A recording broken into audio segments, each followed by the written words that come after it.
Hello students, आज हम शुरू कर रहे हैं द टॉपिक वेक्टर्स।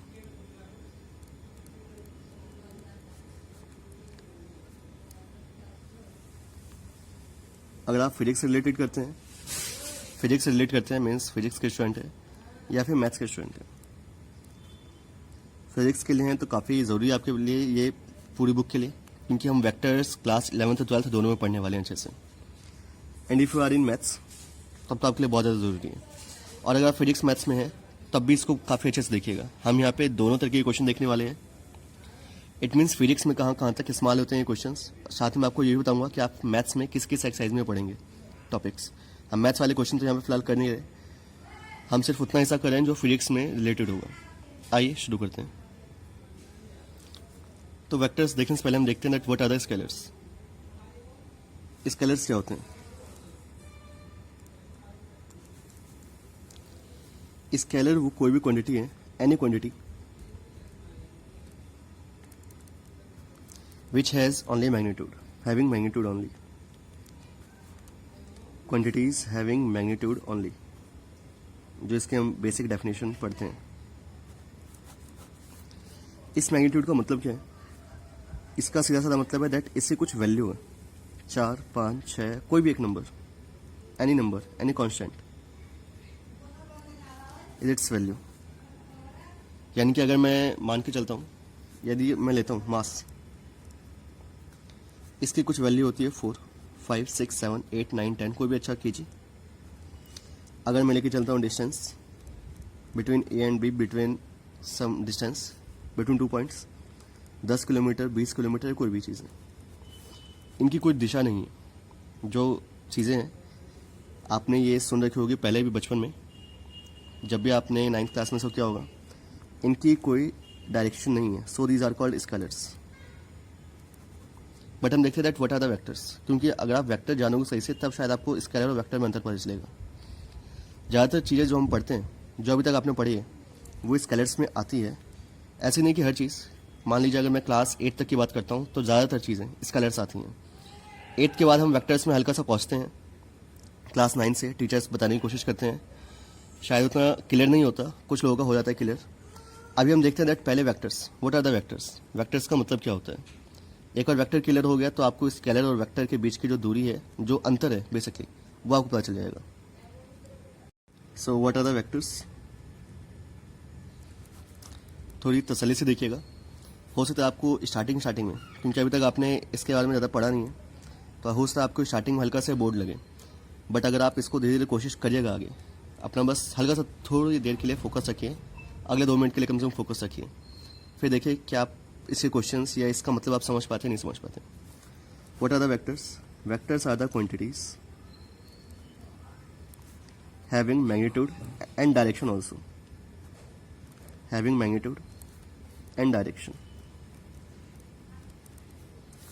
यानी कि कोई क्वांटिटी, मैं इसको ए वेक्टर लिखता हूं, अगर इसका कोई मैग्नीट्यूड और साथ में इसकी कोई डायरेक्शन है,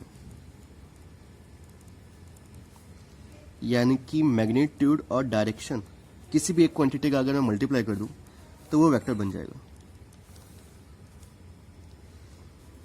इसको लिखने का जो तरीका होता है कुछ इस तरीके से, that A is a vector, vector का sign, this is the sign of vector. Magnitude को हम लिखते हैं इस तरीके से, जो आपकी किताबें हैं उसमें अगर ए लिखा हुआ है, ए कोई वेक्टर है, तो उस पर एरो ना बन के ये हल्का सा इसको डार्क कर देते हैं, या फिर साइड में लिखा होता है that this is the magnitude of vector. फिलहाल आप कॉपी में तो इतना डार्क नहीं करेंगे, simply A vector is a और उसके ऊपर एक छोटा सा एरो, मैग्नीट्यूड के लिए ये 2 पैरेलल लाइंस, डॉट डायरेक्शन को हम शो करते हैं यूनिट वेक्टर से। यूनिट वेक्टर क्या है बताता हूँ मैं अभी, मैग्नीट्यूड क्या है ये भी हम देखते हैं। And this is the vector. Magnitude क्या है? नंबर। जैसे कि मैंने लिखा that Ram walks 4 metre in X direction. X direction means horizontally, in X direction, horizontally, north south something, कोई भी आप एक अच्छा सा डायरेक्शन लिख लीजिए। यहाँ पे 4 मीटर इसका हो गया magnitude, and this one is the direction, और ये है इसका डायरेक्शन। यूनिट वेक्टर नहीं फिलहाल, बट ये इसका डायरेक्शन है। अब हम इसको और अच्छे से कैसे लिखते हैं? एक तो आपके पास जो हम एग्जांपल्स देते हैं कभी बचपन में, that Ram Shyam Ghanshyam walks some metres kilometres in north south east west, north south east west. या तो आप डायरेक्टली डायरेक्शन लिख दीजिए, या तो जो हम नॉर्मली एक तरीका अपनाते हैं इसको इजी तरीके से लिखने के लिए, शॉर्ट में लिखने के लिए, हम मान के चलते हैं जो हमारी पृथ्वी है वो 3 डायमेंशनल है, जो कि जिसमें लेंथ और विड्थ हाइट 3 चीज़ें होती हैं ज़्यादातर, और इसके जो कोऑर्डिनेट्स होते हैं it is called X Y Z coordinates. अगर कोई बॉडी एक्स डायरेक्शन में मूव करती है तो हम उसको इतना लंबा चौड़ा ना लिखते हुए, 4 मीटर इन एक्स डायरेक्शन ना लिखते हुए, हम उसको लिखते हैं 4 आई कैप मीटर्स। आई कैप का मतलब क्या है कि ये एक्स डायरेक्शन में। अगर मैं यहाँ पे लिखता हूँ 4 J cap, it means it is in Y direction, and it is K cap, इसका मतलब ये है जेड डायरेक्शन। तो इसको लंबा चौड़ा ना लिखते हुए हम इसको आई जे और के फॉर्म में लिखते हैं। अब यहाँ पे एक चीज़ है cap. What is the meaning of this cap? अगर किसी भी एक वेक्टर, किसी भी एक यूनिट के ऊपर या वेक्टर के ऊपर कैप लगा हुआ है, जैसे कि हमने यहाँ पे लिखा था ए कैप, तो इसको हम कहते हैं यूनिट वेक्टर। यूनिट वेक्टर यानी कि अगर मैं खाली आई कैप लिखता हूँ, यानी कि एक्स डायरेक्शन में 1 मीटर, आई मीटर अगर हम लिखते हैं, जो भी मीटर किलोमीटर जो भी उसकी यूनिट है, यूनिट लिख देता हूँ मैं फिलहाल यहाँ पे, जैसे द यूनिट। अगर यहाँ पे लिखा है I unit, it means 1 unit, यानी कि अगर मुझे 2 यूनिट लिखना है तो मैं उसको लिखूंगा 2i, 10 यूनिट लिखना है तो 10i, और 20 यूनिट लिखना है तो 20i। किलोमीटर यूनिट जो भी है वो आप वैसे का वैसे ही लिख दीजिए। This is the cap. तो यूनिट वेक्टर का मतलब है a vector means a direction, एक डायरेक्शन जिसका जो मैग्नीट्यूड है वो है 1, यानी कि आई कैप का मतलब है 1 यूनिट, जे कैप का मतलब है 1 unit in Y direction, this is the in X direction, और ये है in Z direction, 1 unit in Z direction. Okay, तो इसको हम लंबा चौड़ा ना लिखते हुए हम इसको शॉर्ट में लिखते हैं। अब हम एक एग्जांपल देखते हैं छोटा सा। मान लीजिए एक बॉडी है जो कि 3 मीटर एक्स डायरेक्शन में चलती है और 4 मीटर वाई डायरेक्शन में, 3 metre and 4 metre, 3 metre X में और 4 मीटर वाई में। तो अगर मैं दोनों का डिस्टेंस की बात करूं, that what is the distance it travelled, total distance कितना ट्रैवल किया बॉडी ने, 3 ऐसे 4 ऐसे, यानी कि टोटल डिस्टेंस इज 7 मीटर्स। और अगर मैं डिस्प्लेसमेंट की बात करूं तो displacement is this one, body ऐसे गई ऐसे आई, तो जो डिस्प्लेसमेंट है वो है इस दिशा में। ओके, तो इस डायरेक्शन को तो अभी मैं कोई भी एक डायरेक्शन लिख देता हूँ, let this be n direction, n unit vector. Okay, this is the n direction और एन यूनिट वेक्टर। इसके बारे में हम पढ़ेंगे नेक्स्ट वन, अभी थोड़ी देर में पढ़ेंगे कि आखिर डायरेक्शन कैसे निकालते हैं। बट फिलहाल मुझे चाहिए कि आखिर डिस्प्लेसमेंट कितना है, डिस्प्लेसमेंट कितने मीटर्स का है। ये 3 का, ये 4 का है। मैंने यहाँ पे एंगल भी 90 का बनाया है। आप डायरेक्टली पाइथागोरस इस्तेमाल कर सकते हैं, and this will be 5 using Pythagoras theorem. 3 square plus 4 square 25 आएगा, and it means 5 metre kilometre जो भी है एन डायरेक्शन में। This is the n direction. छोटा सा था ये। एक और देखते हैं, एक सर्कल जिसमें बॉडी रेडियस के अलॉन्ग जा रहा है, या फिर हम सर्कल के क्वेश्चन अभी लास्ट में करते हैं। फिलहाल अभी हम एक्स वाई डायरेक्शन या एक्स वाई का देख रहे हैं, थोड़ी देर में जेड का भी देखेंगे। तो ये होता है representation of vectors in X Y and Z direction. अगर मैं आपको हल्का सा याद दिलाऊं तो आपने स्पीड एंड वेलोसिटी पढ़ा होगा। स्पीड एंड वेलोसिटी दोनों में अंतर क्या होता है? That speed is only the magnitude. Speed आपके पास रहता है 3 मीटर 4 मीटर पर सेकेंड एंड सम मीटर पर second, and the velocity is, अगर मैं इसी स्पीड में डायरेक्शन लिख दूं, it will be the velocity.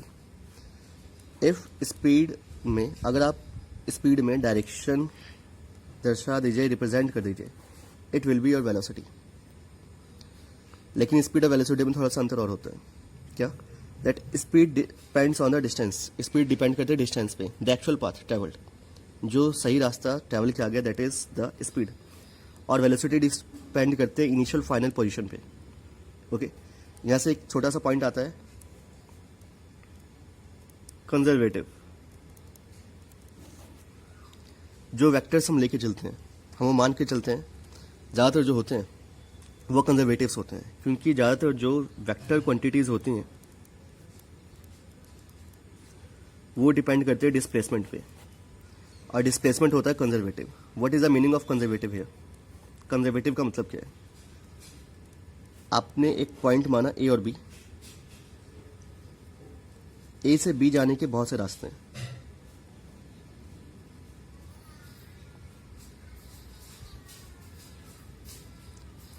अगर आप इस पे चलेंगे ज़्यादा डिस्टेंस लगेगा, हो सकता है इस पे थोड़ा कम लगे, किसी एक पे ज़्यादा लगे, किसी एक पे कम लगे, ये 5 रास्ते हैं जाने के।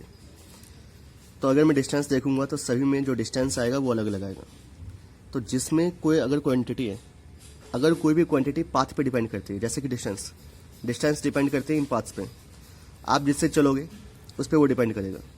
सो जो डिस्टेंस आपके पास, डिस्टेंस इज नॉट कंजर्वेटिव, जो डिस्टेंस है वो है non conservative.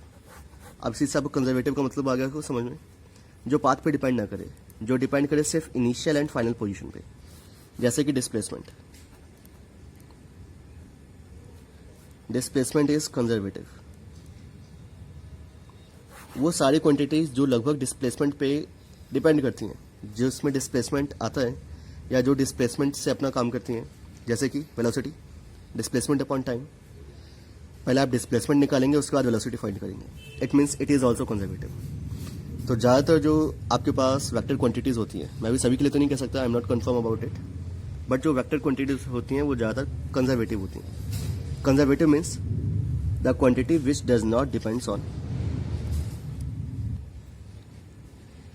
The path, quantities which does not depend on path, जो पाथ पे डिपेंड नहीं करती, या फिर हम उसको लिख सकते हैं the quantities depends on initial and the final positions, जो सिर्फ इनिशियल और फाइनल पे डिपेंड करे उसको हम कहते हैं conservative quantities, the conservative quantities. Okay, and non conservative is one जो कि पाथ पे डिपेंड करती है। तो वेक्टर्स आपके पास कंजर्वेटिव भी होते हैं, वेक्टर्स ज़्यादातर जो हैं वो कंजर्वेटिव होते हैं। इट मीन्स पाथ पे डिपेंड नहीं करते। कौन कौन से कॉमन वेक्टर क्वांटिटीज है जो अभी तक आपने पढ़े होंगे?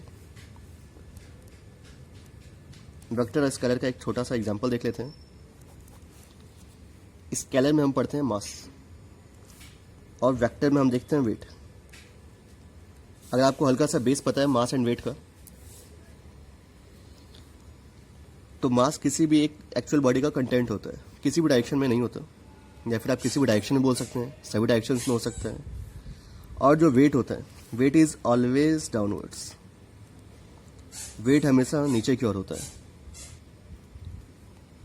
वेट हमेशा अर्थ के सेंटर की ओर काम करेगा, यानी कि इसकी डायरेक्शन है डाउनवर्ड्स। अगर डायरेक्शन है, वेट का वैसे डायरेक्टली फॉर्मूला जो आपने अपने क्लास 10th में पढ़ा है, weight equal to m × g। G की direction it means acceleration due to gravity, नीचे की ओर, पृथ्वी के सेंटर की ओर, यानी कुछ डायरेक्शन है, साथ में कुछ मैग्नीट्यूड भी है। और अगर मैग्नीट्यूड डायरेक्शन दोनों है, so it is a vector quantity. Scalar में हम बात करते हैं स्पीड की, तो वेक्टर्स में हमारे पास आता है वेलोसिटी। स्केलर में अगर हम बात करते हैं डिस्टेंस की, तो हमारे पास उसका वेक्टर आता है डिस्प्लेसमेंट।